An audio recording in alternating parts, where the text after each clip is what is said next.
Rukuni ruku qiling. Alloh sizga buyurgandek, Alloh meni rukumni yaxshi ko'radi deb turing. Ruku qilganingizda mana shu turishligimni deng, rukuni hay'atini eslang. Shuni Alloh sevadi. Alloh meni shu rukumdan quvonadi deya shunaqangi bir xotirjamlikda turing. Subhan robbiyal azim, subhan robbiyal azim deya qayerga shoshyapsiz? Qayerga ketyapsiz?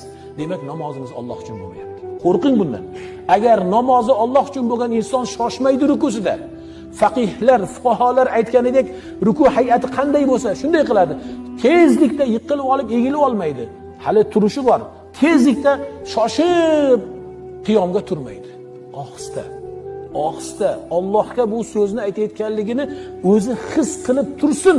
Garchi siz Allohni ko'rmasangiz-da, haqiqatda Allohni ko'rmasangiz-da, Alloh sizni ko'rib turuvchi degan e'tiqodda bo'lgan holatingizda rukuni qilishingiz kerak. Subhana robbiyal azim. Subhana robbiyal azim. Subhana robbiyal azim deb qo'ymang yana. Zay bilan aytib qo'ymang. Yoki ba'zilar zoni chiqaraman deya subhana robbiyal azim deydi. Dot bilan aytadi. Unday demang, ma'no o'zgaradi unda. Subhana robbiyal azim demang, ma'no mutlaq o'zgaradi. Subhana robbiyal azim. Subhana robbiyal azim. Qarang, tilni uchi zo harfida ustki kurak tishlarga keladi. Av deya.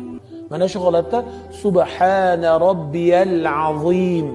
Subhana robbiyal azim. Demak, siz ulug' Robbingizni har nuqson aybdan poklayapman degan mazmundagi so'zlarni aytyapsiz.